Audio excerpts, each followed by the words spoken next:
Hi. So problem అనేది ఎప్పుడైనా కూడా ఒకేలా ఉంటుంది. అంటే దాని మ్యాగ్నిట్యూడ్, అంటే అది చిన్నదా పెద్దదా అనేది ఎంత ఉండాలో అంతే ఉంటుంది. బట్ మనం దాన్ని చూసే విధానం, అంటే అది చిన్నదాన్ని కూడా మనం దాన్ని పెద్దగా చేసుకొని మ్యాగ్నిఫై చేసుకోవడం, అట్లాంటివన్నీ కూడా మన చేతుల్లో ఉంటుంది. అంటే దాన్ని చూసే భూతద్దం అనేది మన చేతిలో ఉంటుందని నేను అనుకుంటాను అన్నమాట. నేను స్కూల్లో ఉన్నప్పుడు ఒక చిన్న పాఠం ఉండేదన్నమాట. అది నాకు లైఫ్ టైంలో గుర్తుండిపోయింది అనమాట. అంటే ఎప్పుడైనా ప్రాబ్లమ్స్ ఏదైనా వచ్చినా కూడా నేను అది గుర్తు చేసుకుంటూ ఉంటాను. సో అదేంటంటే, ఒక అతను ఉంటాడనమాట, ఒక టైలర్. అతను ఏంటంటే ఒక చిన్న ఫ్యామిలీ, అతనిది చిన్న ఇంట్లో ఉంటాడు. అంటే బిలో మిడిల్ క్లాస్ ఫ్యామిలీ లాగా, ఆల్మోస్ట్ పూర్ అనుకుందాం. సో అట్లా ఉంటాడనమాట. సో తన ఇంట్లో ఏంటంటే 2-3 పిల్లలు, ప్లస్ మొత్తం కూడా అంటే పని చేసుకునే వాతావరణం ఉండదన్నమాట. సో ఎప్పుడు డిస్టర్బెన్సెస్ ఉండడం వల్ల అతను తన పని కూడా బాగా చేసుకోలేకపోతుండు, అది ఇదని మొత్తం ఎప్పుడు కూడా ఒక పీస్ ఆఫ్ మైండ్ అనేది ఇంట్లో లేకుండా ఉండేదన్నమాట.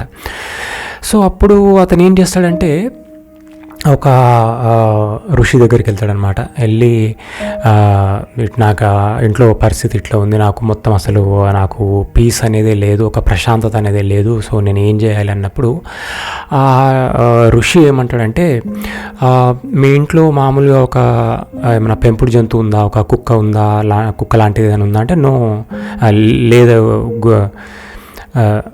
లేదండి అని అంటాడు అనమాట. అప్పుడు ఆ ఋషి వచ్చేసి, సరే ముందైతే మీరు ఫస్ట్ ఒక కుక్కను పెంచుకోండి అని చెప్తాడు.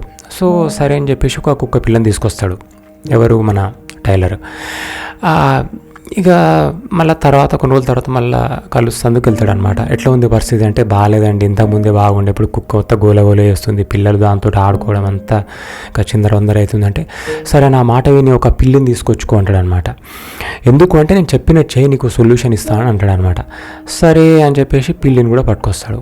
ఇక మళ్ళీ కొన్ని రోజుల తర్వాత పోయిన తర్వాత ఎట్లుంది పరిస్థితి, ఇంకా అధ్వానంగా ఉంది, అసలు ఇక నేను చెప్పలేకపోతున్నా అంటే, ఆ పిల్లి ఏమో ఉరకడము, ఆ కుక్క ఆ పిల్లిని తరమడము, పిల్లలు అంతా గోలగోలు ఉందంటే, సరే ఇక ఫైనల్గా నువ్వేం చేస్తావంటే ఒక కోడిని తీసుకురా అని చెప్తాడు అనమాట. ఇక టైలర్ ఇట్లా విచిత్రంగా చూస్తాడు. ఆయన సరే చూద్దాం ఏమవుతుందో అని కోడిని కూడా తీసుకొస్తాడు. మళ్ళీ కొన్నాళ్ళ తర్వాత కలుస్తుంది, పోతే ఏమవుతుంది, ఇక ఆటోమేటిక్ ఎట్లుంటుంది మొత్తం, ఇక చెప్పలేకపోతాడు ఆ టైలర్.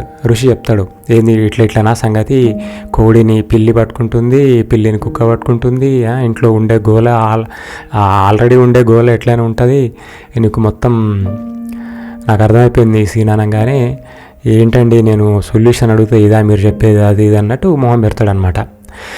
ఇక అప్పుడు చెప్తాడు, సో నువ్వు ఫస్ట్ ఏం చేయాలంటే ఇప్పుడు ఆ కోడిని తీసేయని చెప్తాడు అనమాట. సరే అని చెప్పేసి ఆ కోడిని ఇతను మామూలుగా అమ్మేస్తాడు బయట. ఆ తర్వాత కొన్ని రోజుల తర్వాత పోతే మళ్ళీ ఎట్లా ఉందంటే, మాకు కొంచెం పర్లేదండి అంటాడు. ఈసారి పిల్లిని తీసేయి అంటాడు. ఇక నెక్స్ట్ కుక్కను కూడా తీసాను. అట్లా స్లో బై స్లో. ఇక తర్వాత కుక్క పిల్లి కోడి ఇవన్నీ తీసేసిన తర్వాత మళ్ళీ ఒకసారి కలుస్తుందుకు పోతాడు టైలర్. అప్పుడు ఋషి అడిగినప్పుడు ఆటోమేటిక్గా ఎట్లా ఉంది అని అన్నప్పుడు, అద్భుతంగా ఉందండి, ఎందుకంటే ఆ కోడి గోల లేదు, ఆ పిల్లి గోల లేదు, ఆ కుక్క గోల లేదు, నా పిల్లలు నేను మా ఆవిడ ప్రశాంతంగా ఎవరి పనులు చేసుకుంటున్నాము, ఇక నా పని కూడా నేను చేసుకుంటున్నా, కొద్దిగా ఆదాయం కూడా పెరిగింది, అది ఇది అని అంటాడనమాట.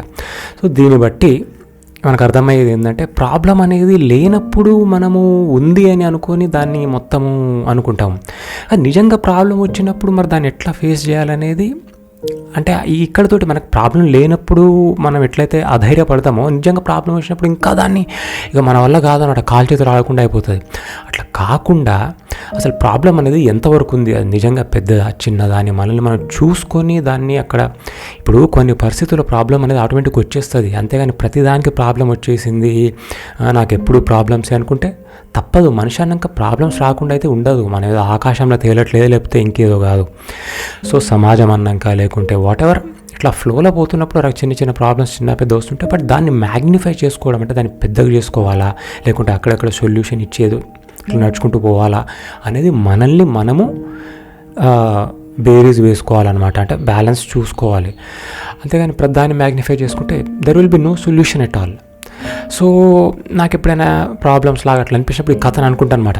అంటే అసలు లేని దానికంటే మనము అంటే మనకు ప్రాబ్లమ్స్ అయితే ఇంకెంతకంటే పెద్ద ప్రాబ్లమ్స్ ఉంటాయి కదా, బట్ మనం ఏంటంటే ఉన్నది కాబట్టి ఓకే, ఇంతలో మనము చేసుకోవచ్చు, ఇంతకంటే పెద్ద ప్రాబ్లమ్స్ వచ్చినప్పుడు మనకి ఇబ్బంది అవుతుంది కదా అని ఆ పాఠం నేర్పిన ఏదైతే నీతి ఉందో అది నేను ఎప్పటికప్పుడు రివైజ్ చేసుకుంటూ ఉంటాను అనమాట. అంటే when I get problem like that. And నిజానికి కూడా సో అంతే, అది మనము ఎట్లా చూస్తే అట్లా. Yeah, thank you.